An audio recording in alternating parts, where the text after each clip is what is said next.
Nous allons commencer la présentation des nouvelles fonctionnalités par les rôles.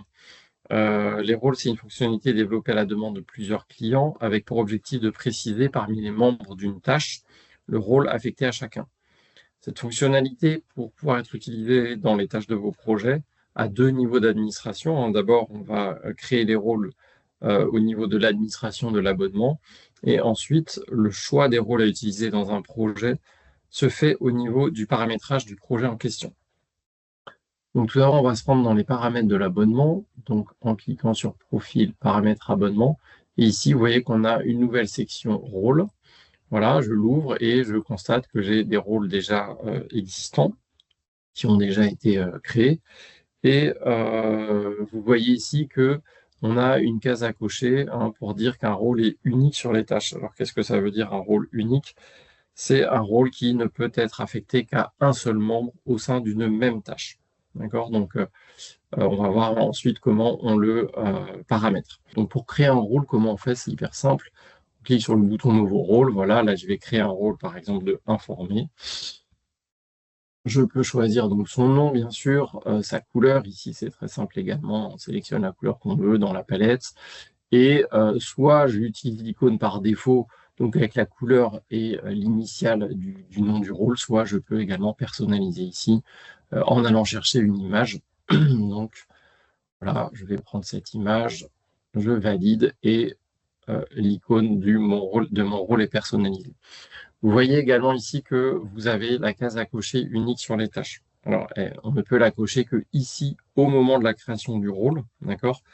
Vous ne pourrez pas modifier ce caractère unique a posteriori, contrairement au nom ou à la couleur qui sont modifiables par la suite. D'accord? Donc, pourquoi cette contrainte sur le caractère unique du rôle? C'est parce que si vous avez positionné un rôle, par exemple, sur 3 membres à l'intérieur d'une tâche, et que ensuite vous dites, ah ben non, finalement, ce rôle, il est unique, évidemment, BuzzBuzzy ne pourra pas deviner sur lequel de ces 3 membres il faudra laisser le rôle une fois que vous auriez modifié ce caractère. Donc, c'est pas modifiable a posteriori. Ici, je vais créer un rôle qui n'est pas unique, donc je coche pas la case et je fais créer. Donc mon rôle apparaît ici, on voit bien qu'il n'est pas unique, alors que celui-ci, encore une fois, est unique. Et voilà, j'ai rajouté un rôle dans mon référentiel. Donc maintenant, on va voir comment on peut l'ajouter à un projet. Donc je vais basculer sur mon projet. Rendez-vous dans les paramètres en cliquant sur l'engrenage en haut à droite, section rôle. D'accord? Donc ici, dans la section rôle, qu'est-ce que j'ai? J'ai les rôles déjà présents sur le projet qui sont présentés ici et j'ai un menu déroulant qui me permet d'aller puiser dans le référentiel de rôle. Donc effectivement, je peux rajouter les rôles que je souhaite en les sélectionnant. Voilà, je vais prendre ces rôles-ci et je vais par ailleurs pouvoir également dans les paramètres du projet, donc dans la section des collaborations sur le projet, affecter des rôles par défaut aux membres. Donc, comment ça fonctionne?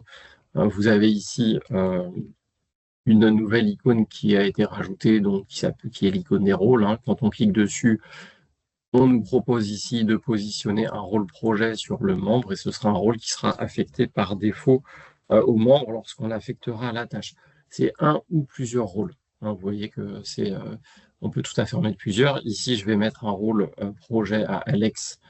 Voilà, je vais lui mettre le rôle de développeur parce que comme il est développeur, il sera systématiquement développeur sur toutes les tâches. Et on va voir maintenant comment ça fonctionne à l'intérieur des tâches. Donc, je retourne dans la vue. J'ouvre une tâche. Dans l'onglet Qui, je vais pouvoir affecter mes membres. Donc, on va commencer par affecter Alex pour voir le mécanisme du rôle par défaut, du rôle projet. Donc là, j'affecte Alex et automatiquement, je vois qu'il a bien le rôle de développeur qui lui a été attribué directement dès son affectation à la tâche. Alors que si je prends par exemple Damien, lui, il n'a pas de rôle par défaut, donc là, il n'a aucun rôle affecté sur son membre. Donc justement, si je veux lui affecter un rôle, comment je fais? Eh bien, je vais dans le petit menu à droite avec les 3 petits points, je fais modifier les rôles et là, je sélectionne les rôles que je souhaite lui donner, donc par exemple approbateur et par exemple pour action. Je rappelle que pour action, c'est un rôle unique, d'accord? Donc je ferme ma fenêtre de sélection des rôles et je vois bien que mes 2 rôles approbateur et pour action sont bien attribués à Damien. Si je souhaite modifier des rôles déjà mis en place, hein, par exemple, Alex, il avait un rôle par défaut de développeur, mais peut-être que sur cette tâche-là, pour X raison, je veux lui enlever son rôle par défaut, c'est tout à fait possible, hein. C'est pas parce que c'est par défaut que c'est bloquant. Je peux lui, ici, supprimer son rôle.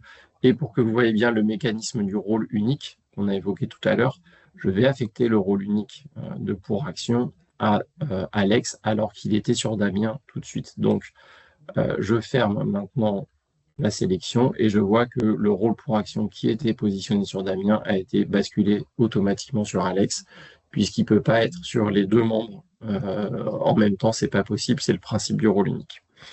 Donc voilà pour les mécanismes de gestion des rôles. Par ailleurs, on a pris en compte les rôles maintenant dans les filtres. Donc, si vous cliquez ici sur le système de filtre, vous voyez que vous pouvez filtrer par rôle. On a rajouté ici cette possibilité-là. Par exemple, si je filtre sur le rôle d'approbateur, voilà, j'applique mon filtre, je vais avoir que des tâches où il y a un membre qui a le rôle en question. Donc là, si j'ouvre n'importe quelle tâche, normalement, dans l'onglet qui, j'ai bien un approbateur dans la liste de mes membres. Voilà pour les filtres. Et puis, on a aussi rajouté les rôles dans la duplication de projet, hein. Donc, c'est bien pris en compte maintenant. Lorsque vous dupliquez un projet, vous avez la possibilité d'inclure les rôles du projet. Et également, si vous incluez les membres, vous pouvez embarquer directement les rôles déjà positionnés sur les membres. Donc, voilà pour l'ensemble de la fonctionnalité de rôle. On va basculer maintenant au workflow dans lesquels, d'ailleurs, on peut également utiliser les rôles comme vous allez le voir. Donc, la fonctionnalité de workflow, il faut savoir qu'aujourd'hui, vous n'y avez pas tous accès, hein. Seuls quelques utilisateurs y ont accès en bêta test. On est en train de la peaufiner. C'est une fonctionnalité qui sera mise à votre disposition à partir de fin février. Donc, tout le monde aura accès au workflow. Alors, qu'est-ce qu'un workflow? Un workflow, c'est la matérialisation d'un processus dans lequel une tâche va aller du début à la fin du processus en passant par différentes étapes. D'accord? Donc, dans BizBuzzy, le paramétrage de ce workflow, il va vous permettre d'indiquer des actions à réaliser, soit au sein d'une étape, soit sur la transition pour passer d'une étape à une autre étape.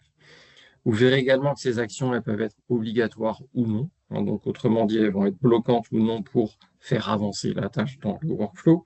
Et enfin, les étapes du workflow peuvent être corrélées aux listes de tâches, d'accord, de votre projet dans BizBuzzy, ce qui est idéal pour un usage en mode Kanban. Alors, vous verrez que c'est le choix que j'ai fait pour illustrer le workflow dans mon projet de gestion du ticketing.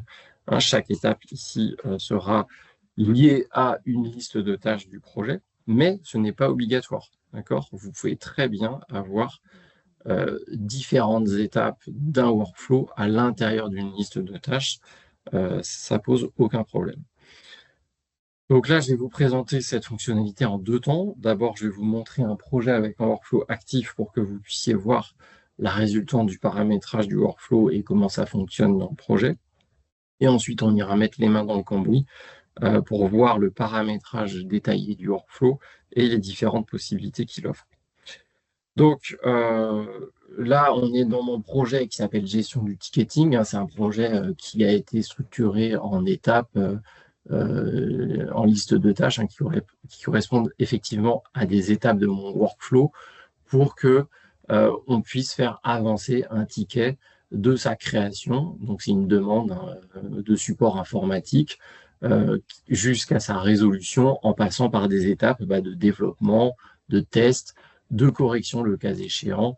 Voilà, comme ça, on va faire avancer donc des tickets. Du coup, c'est des tâches qui vont être des tickets du backlog, hein, de la première étape de création de ces tickets jusqu'à leur résolution. Donc, avant de rentrer dans le détail d'une tâche pour voir tout ça, déjà, première chose qu'il faut savoir, lorsque on a un workflow actif sur un projet, on ne peut pas glisser-déposer des tâches à l'intérieur du projet, comme ça peut se faire d'habitude. Vous voyez qu'ici, j'ai un sens interdit qui m'indique que je ne peux pas basculer ma tâche d'une liste de tâches à l'autre. Donc, j'ouvre une tâche pour vous montrer que désormais, dans la tâche, vous avez un bouton Workflow à droite qui ouvre le panneau latéral Workflow. D'accord? Ce que je vois tout de suite ici, c'est le nom du workflow affecté à la tâche, sachant qu'il est possible d'affecter un autre workflow à la même tâche dans le même projet. Enfin, c'est au choix, hein, soit un workflow, soit l'autre. Mais ce qu'il faut comprendre, c'est que on peut avoir plusieurs workflows actifs sur un projet et que donc je choisis dans une tâche lequel de ces workflows est assigné à la tâche. D'accord? Euh, Aujourd'hui, il n'y a pas de workflow par défaut. On va bientôt rendre possible la sélection d'un workflow s'appliquant par défaut aux nouvelles tâches du projet, puisque, encore une fois, on est dans une fonctionnalité qui est dans sa V1, on va dire, et qui va encore évoluer dans le temps. Donc, qu'est-ce qu'on a comme info dans ce panneau workflow? Donc, on a déjà dit le nom du workflow, le workflow qui a été sélectionné pour la tâche. Ensuite, on a les étapes actuelle, on est dans l'étape backlog.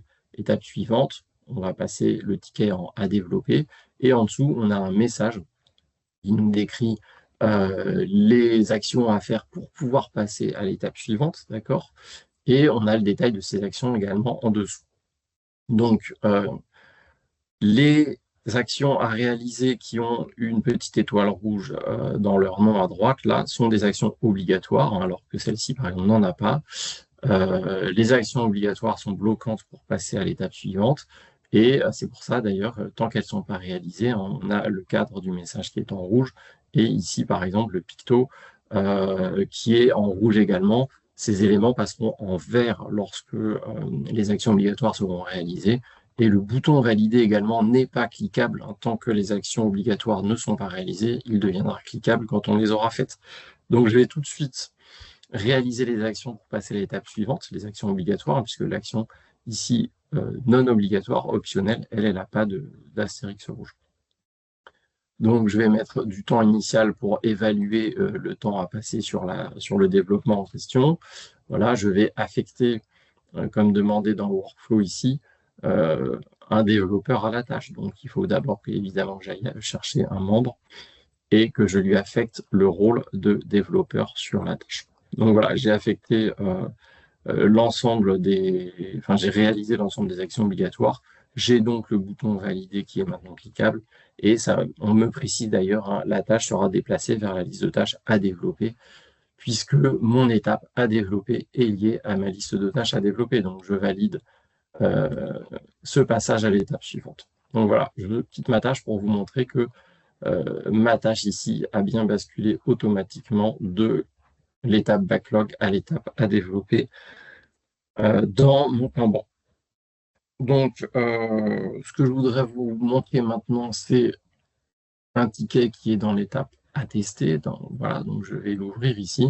Pourquoi? Parce que j'ai ici une action obligatoire à faire dans l'étape en question, d'accord? L'action, elle n'est pas positionnée après l'étape suivante, elle est bien positionnée dans l'étape actuelle pour dire que j'ai une action à faire maintenant. Alors, avant de passer donc à l'étape suivante. Alors, pourquoi est-ce que j'ai rendu cette action obligatoire sur l'étape hein, et pas sur la transition? C'est parce que l'idée ici, c'est que j'ai une action à faire, à savoir commenter mon test en commentaire, enfin, documenter le test, hein, expliquer ce que j'ai fait et si c'est OK ou si c'est KO, justement parce que je voudrais avoir ce commentaire quelle que soit l'issue du test, que le test soit OK ou KO. Parce que ensuite, ici, je suis dans une situation où j'ai le choix entre deux étapes suivantes. Donc, j'ai un workflow qui se sépare en deux. Soit mon test est OK et à ce moment-là, mon ticket va basculer en résolu, soit mon test est KO et à ce moment-là, il va passer en à corriger. Hein. Donc, je voudrais ici avoir une information partagée, quelle que soit l'issue. Donc là, d'ailleurs, je n'ai pas encore saisi mon commentaire concernant mon test, et pour autant, on voit que mon action obligatoire est considérée comme faite. Donc pourquoi ça? Alors là, attention, hein, il n'y a pas de contrôle sur qui fait l'action ou quand elle a été faite. Qu'est-ce que je veux dire par là?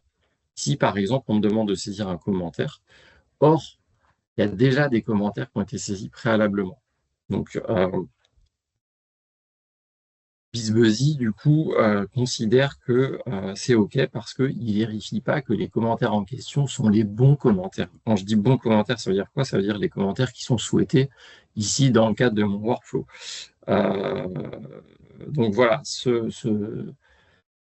cette remarque, elle est vraie pour les commentaires, elle est vraie également pour les rôles, les saisie de temps, etc. Donc voilà, BuzzBuzzy, encore une fois, ne contrôle pas si ce commentaire correspond bien à la demande ici pour le workflow. Du moment qu'il y a un commentaire, c'est OK. D'accord? Donc c'est de la responsabilité, si vous voulez, de l'utilisateur de bien faire sa saisie de commentaires.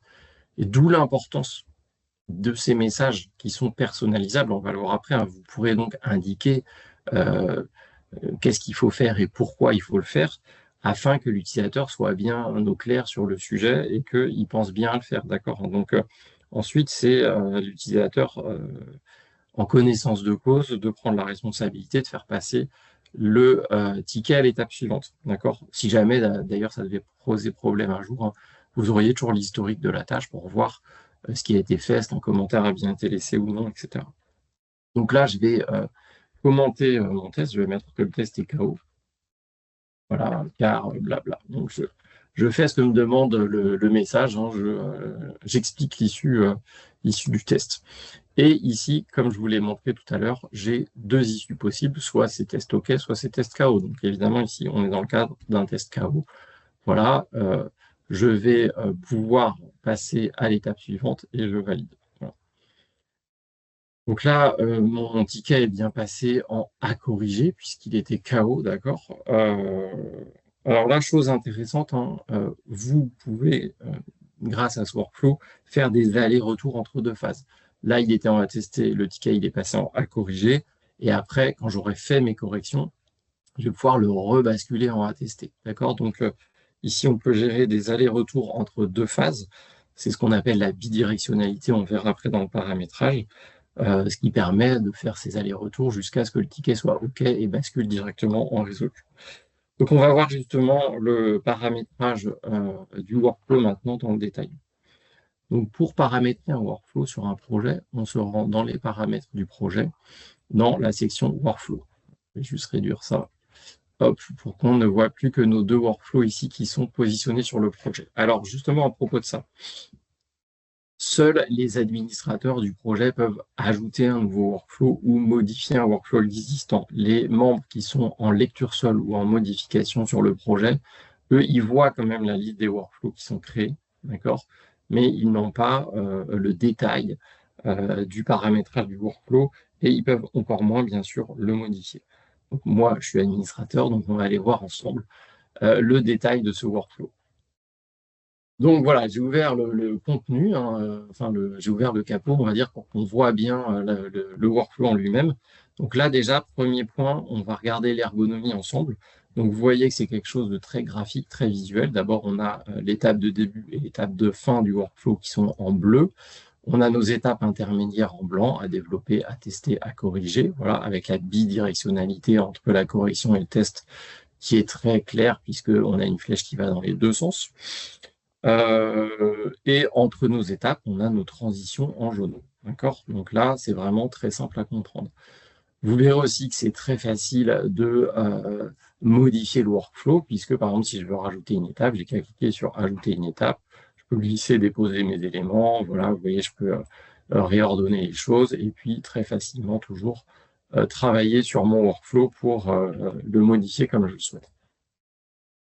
Par ailleurs, vous avez également un niveau de zoom, soit en cliquant sur les boutons ici, soit grâce à la molette de votre souris, vous pouvez zoomer, dézoomer, ce qui vous sera évidemment très utile si vous êtes sur des workflows plus complexes ou plus touffus que celui que je vous présente actuellement, qui est assez simple. Donc vous pourrez dézoomer pour présenter d'autres parties et rezoomer si vous voulez faire un focus sur un endroit. En haut à droite, vous avez plusieurs boutons. Bon, le bouton qui sert à sauvegarder les modifications faites sur votre workflow, bien sûr, la suppression possible du workflow, le bouton qui permet d'activer ou de désactiver un workflow. Donc ça, c'est extrêmement pratique, hein. Vous pouvez commencer à travailler un workflow sur un projet qui est déjà en cours et ne l'activer que quand vous êtes à peu près sûr que votre workflow est bon. Si ça marche pas bien, si c'est trop gênant, et que vous avez besoin de le retravailler, mais pas de problème, vous désactivez le workflow et vous reprenez le paramétrage du workflow. De la même façon, le bouton nouvelle version, il est très pratique parce qu'il vous permet de générer plusieurs workflows plusieurs versions du même workflow. Ici, par exemple, j'ai 2 versions.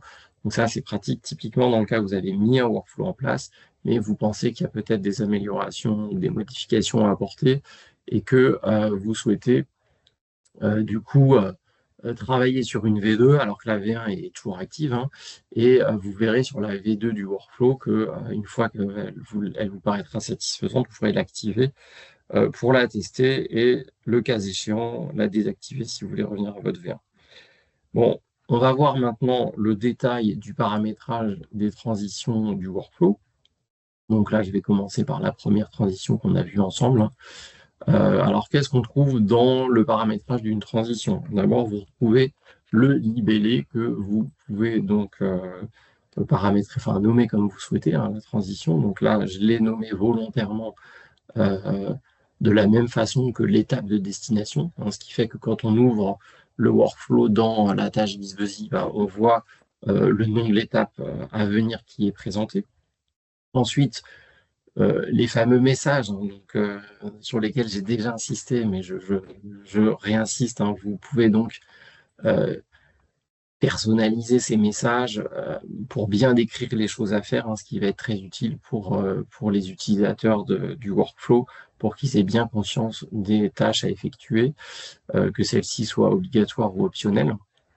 Et en dessous, vous avez les actions qui sont déjà positionnés ici sur la transition, hein, donc la saisie de temps initial, l'assignation d'un rôle, en l'occurrence le rôle de développeur, hein, vous voyez qu'on peut choisir dans le menu les rôles qu'on veut, et puis la saisie d'un champ spécial. De la même façon, j'ai accès à tous mes champs spéciaux que je peux positionner dans mon workflow.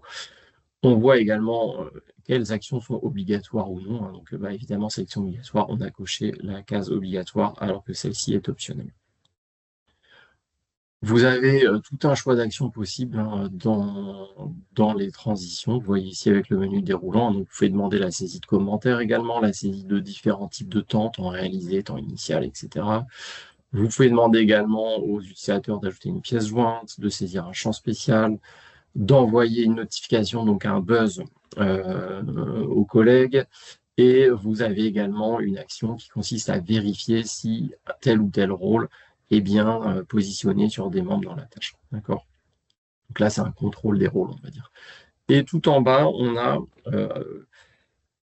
la possibilité d'ajouter une contrainte sur la tâche, à savoir de préciser que seuls les membres qui ont tel ou tel rôle pourront réaliser l'action de transition. Donc là, par exemple, voilà, je peux tout à fait dire qu'il faut être développeur pour réaliser l'action de transition.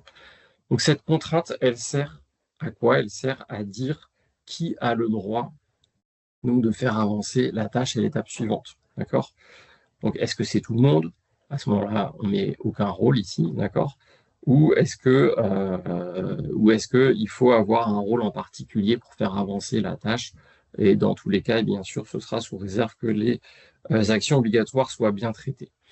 Donc, c'est important ici, hein, de bien comprendre que, comment dire, voilà, ce qui compte ici pour faire avancer les tâches dans le workflow, donc la question du qui peut faire quoi dans le workflow, elle est essentiellement liée au droit, au rôle, pardon, au rôle et aux contraintes qui leur sont associées, et justement pas au droit sur le projet, hein, d'accord? Ça veut dire quoi? Ça veut dire que typiquement, si j'ai demandé que ce soit forcément un développeur qui fasse passer la tâche, le ticket de à développer vers à tester, hein, en toute logique, puisque c'est lui qui a fait le développement, donc c'est à lui de dire, tiens, maintenant, il faut que quelqu'un teste mon développement. Pour autant, ce développeur, il peut très bien être en lecture seule sur le projet, parce que dans le projet, c'est pas non plus à lui de créer les tickets, ni de les planifier, d'accord? Il va juste saisir ses temps, réaliser et saisir des commentaires. Donc voilà, encore une fois, le déplacement de tâches et les contraintes qu'on peut définir, ce sera plutôt au niveau des rôles et pas au niveau des droits sur le projet. D'accord, donc là d'ailleurs, je vais vous montrer 2 cas différents, hein. Alors, les rôles, quand on en met plusieurs, ici, c'est pas cumulatif, hein. Là, peuvent faire passer le ticket d'une étape à l'autre, soit les développeurs, soit les directeurs. D'accord? Il y a une différence entre les deux. Ici, j'ai coché la case rôle affecté sur la tâche. Ça veut dire que là, un développeur affecté à la tâche peut valider l'action de transition, d'accord?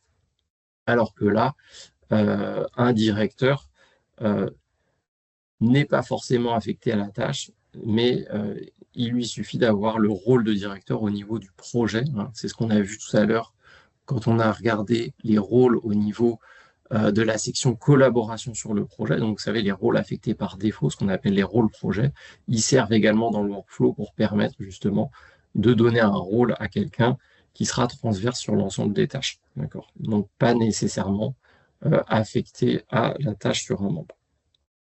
Donc voilà pour ce détail ici de la transition au niveau du workflow.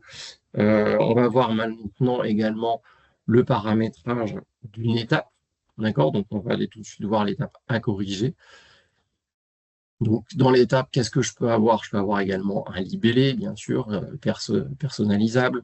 Je peux associer, comme on l'a déjà dit, l'étape à une liste de tâches de mon projet. D'accord? Mais ce n'est pas obligatoire, hein. Je le rappelle, c'est optionnel. Ici, j'ai décidé volontairement d'associer mon étape que j'ai appelée à corriger à la liste de tâches qui s'appelle également à corriger pour que ce soit complètement identique dans mon workflow et dans mon Kanban. D'accord?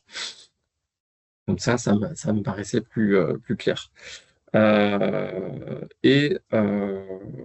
Je peux choisir également le type ici d'étape. Donc, soit je suis sur l'étape par défaut qui est tout simplement une étape simple, c'est-à-dire qu'on ne fait qu'y passer pour aller à l'étape suivante, soit je suis dans le type bidirectionnel qui permet, comme on l'a vu tout à l'heure dans le Kanban, un aller-retour euh, d'une étape à une autre, hein. Donc là, de l'étape à tester, je vais dans l'étape à corriger, puis de l'étape à corriger, je reviens sur un test. D'accord? Je peux également, dans mon étape, comme on l'a vu tout à l'heure, dans l'étape à tester, j'avais un commentaire à saisir au niveau de l'étape. Eh bien, je peux choisir mes actions ici à réaliser au moment de l'étape et donc avant les transitions. Donc voilà pour le détail de l'étape. Alors, le fait d'avoir choisi l'étape bidirectionnelle pour mon étape à corriger, évidemment, ça fait que ici, ma tâche, mon ticket, elle va passer de attester à corriger, puis de à corriger vers attester. Ça veut dire que ma transition ici, elle est également bidirectionnelle, hein. On va voir, on va l'ouvrir. Elle a des éléments pour la transition aller de attester vers à corriger, hein. On retrouve un libellé, un message, des actions obligatoires pour l'aller, ou pas obligatoires d'ailleurs, comme on veut. Et j'ai également des éléments pour le retour, donc de à corriger vers attester. Je peux paramétrer d'autres actions, d'autres messages, d'autres libellés. D'accord? Donc là, on fait vraiment comme on veut. J'en profite d'ailleurs pour vous dire que donc ces libellés sont ceux qui vont s'afficher dans la tâche, hein, lorsque vous allez choisir l'étape suivante, et donc ils peuvent tout à fait être différents du nom de l'étape suivante, hein. Par exemple, ici, j'ai mis test KO pour aller de attester vers à corriger, et ici, j'ai mis test OK pour aller de attester vers résolu. Là, l'idée, c'est que ce soit plus simple pour l'utilisateur dans la tâche. Une fois que le test est fait, il envoie soit vers test KO, soit vers test OK. Et donc, nous, on sait que ça ira vers résolu si c'est OK et vers à corriger si c'est KO. Donc voilà, vous avez ces possibilités vraiment de paramétrer finement les libellés. Donc voilà pour le détail de mon étape. Autres éléments paramétrables, hein. Donc là, on a vu l'essentiel, puisque les transitions, les étapes, c'est les deux choses les plus importantes à paramétrer. Mais on va voir qu'également, au niveau ici, je ne vais pas sauvegarder mes modifs, au niveau ici de mes workflows sur le projet, je peux modifier également des éléments qui sont paramétrés normalement dès la création du projet. D'accord? Lorsqu'on crée du workflow, pardon, lorsqu'on crée un workflow, on doit lui donner un nom, le décrire, et on peut lui affecter des rôles privilégiés et une étiquette. Donc les rôles privilégiés, qu'est-ce que c'est? C'est un rôle qui permet tout simplement de s'affranchir des contraintes du workflow. D'accord? Donc, on peut avoir quelqu'un qui a le rôle de directeur, bah, lui, il ne sera pas obligé de respecter les actions obligatoires à faire pour passer le ticket d'une étape à une autre. Il pourra le faire dans tous les cas, action obligatoire réalisée ou non. Donc ça, c'est pour le rôle privilégié. Il peut y en avoir plusieurs. Hein. Du reste, on peut tout à fait avoir plusieurs rôles privilégiés. Et on peut choisir une étiquette pour le workflow. Donc ça, c'est extrêmement pratique. Là, j'ai choisi cette étiquette de couleur foncée, vous voyez, et ça me permet en fait d'identifier très facilement après sur mes tâches quel est le workflow appliqué à la tâche. Donc là, vous voyez, j'ai ces étiquettes partout hein, qui me permettent de savoir là, par exemple, que j'ai le workflow en question qui est assigné à cette tâche, alors que sur l'étiquette ici, sur la tâche, pardon, sur cette tâche-ci, j'ai une étiquette qui me permet de voir que c'est un autre workflow qui est assigné à cette tâche. Donc cette tâche, elle va suivre un autre processus. Donc voilà pour la fonctionnalité de workflow. On va maintenant voir ensemble la fonctionnalité de portail externe. Donc nouvelle fonctionnalité développée pour une DSI cliente qui souhaitait permettre la déclaration de tickets en support interne, y compris pour des personnes qui n'ont pas vocation à aller dans BizBuddy, sur les projets, les tableaux de bord, etc. Donc le portail, il est actuellement déployé uniquement chez ce client, parce qu'on est encore dans une démarche itérative afin de procéder à des ajustements avant de rendre justement cette fonctionnalité accessible à tout le monde, ce qui devrait avoir lieu courant mars. Donc, pour répondre aux besoins de ce client, on a fait une page web très simple qu'il faut voir comme un point d'entrée simplifié pour déclarer des demandes hein, et faire le suivi de ces mêmes demandes. D'accord? Donc ça peut servir bien entendu pour les DSI, mais potentiellement ce portail, il peut servir à tout type de demande interne adressée à n'importe quelle direction. Hein. Bien sûr, ça pourra servir, pourquoi pas au RH, à la communication, direction financière, etc., etc. Donc basiquement, le portail, il sert uniquement à créer des tâches dans des projets dédiés, d'accord? Et pour l'utilisateur, à suivre l'ensemble des tâches dont il est à l'origine sous forme de liste dans un tableau. Et côté support, côté traitement des tâches, on verra que ça va dans nos projets habituels de BizBuzz. Donc, ah oui, autre chose très importante, hein, ce portail, il est accessible à des utilisateurs même sans licence BizBuzz. D'accord? Donc, même des utilisateurs gratuits peuvent accéder au portail, déclarer des tickets, etc. Ce qui va vous permettre de déployer largement cette belle fonctionnalité dans vos organisations. Donc, comment ça marche? D'abord, on a un administrateur qui génère un lien HTML, c'est l'administrateur de l'abonnement, et il va distribuer ce lien aux utilisateurs concernés. Donc, on va tout de suite aller voir le portail et ensuite, on verra le paramétrage. Donc, je vais ouvrir ce portail. Voilà, donc j'ai mon lien HTML. J'ai une page de connexion tout d'abord. Hein, donc, soit je n'ai pas encore créé de compte BizBuzzy, je peux créer un compte directement pour me loguer au portail, soit j'ai déjà un compte et à ce moment-là, eh bien, je vais saisir mon adresse mail et mon mot de passe comme d'habitude. Et là, hop, j'arrive dans l'interface du portail. D'accord? Donc là, qu'est-ce qu'on a de façon très simple? Ben, on retrouve en tableau la liste des tickets, des demandes dont on est à l'origine. Et on va voir simplement comment on crée une nouvelle demande à partir d'ici. Donc là, je clique sur Nouvelle tâche. Je vais saisir un nom de tâche. Donc, par exemple, on va mettre le nouveau logo sur l'ensemble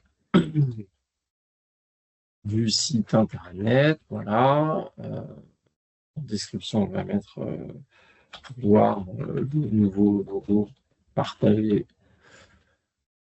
Voilà, et je vais sélectionner un projet de destination. D'accord? Donc là, vous voyez que j'ai le choix entre plusieurs projets, soit ma demande s'adresse au département informatique, soit elle s'adresse au département communication, soit etc.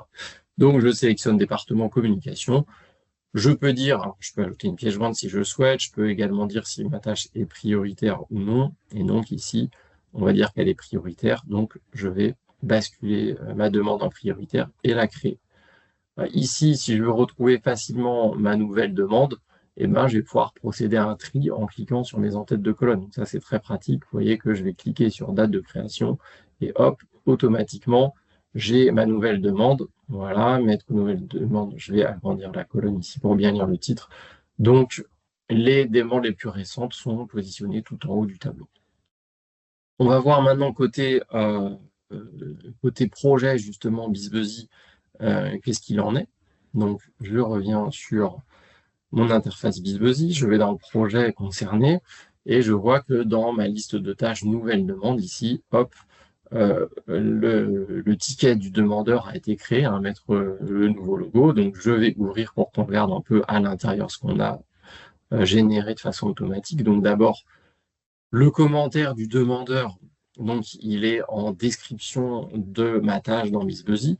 Autre chose très importante également, dans l'onglet qui, le demandeur a été assigné automatiquement, automatiquement dans la tâche. On verra que c'est nécessaire pour qu'il puisse voir ses tickets dans le portail.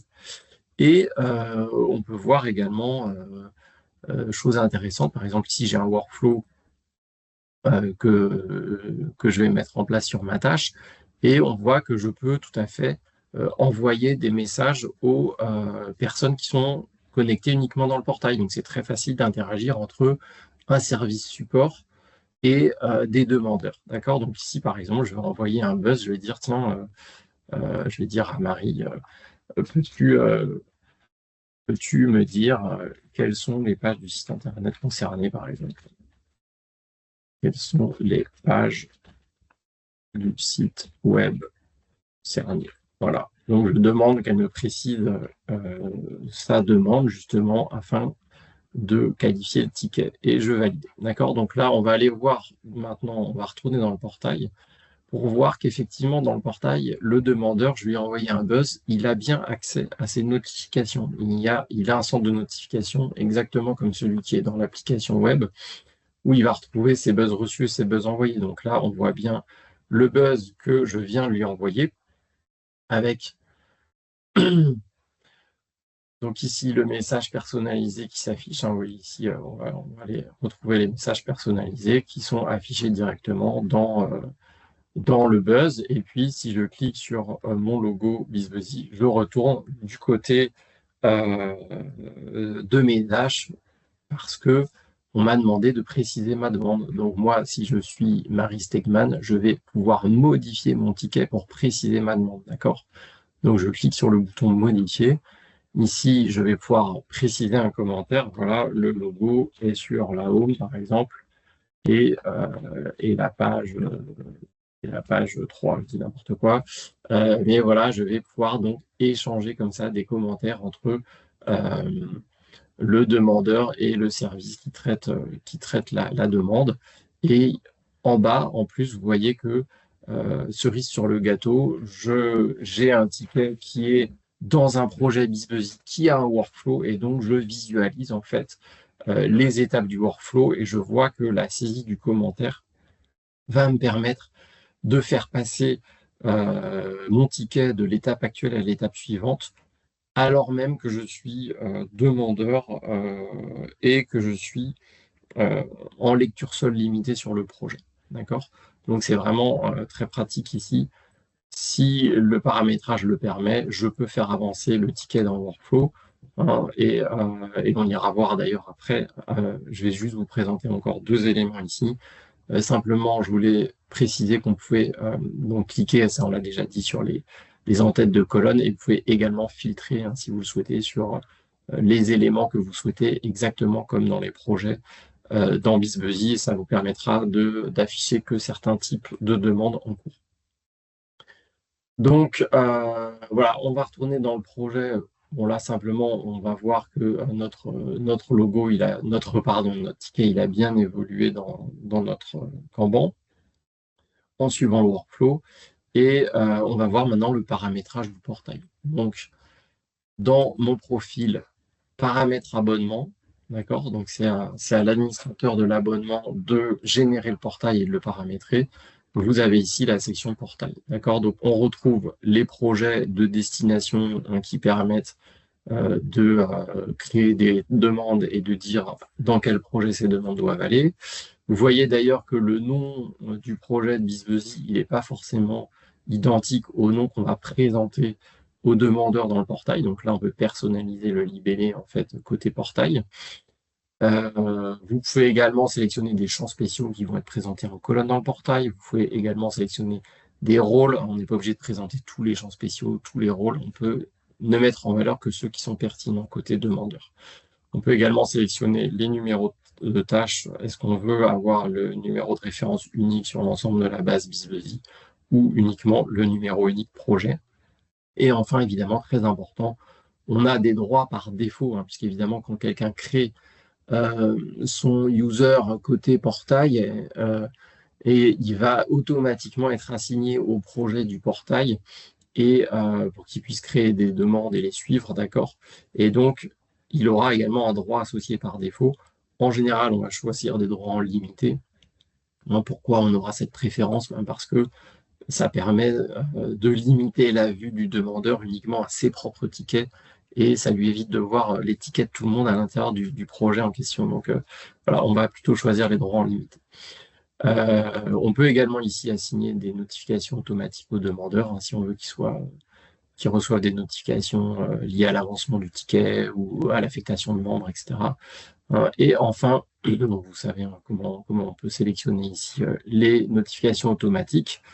Et enfin, vous avez bien entendu l'URL, la fameuse URL du portail externe hein, que vous pouvez donc ici copier-coller pour la distribuer aux utilisateurs. Voilà, merci à tous pour votre présence et vos commentaires sympathiques et je vous souhaite une excellente journée. Au revoir.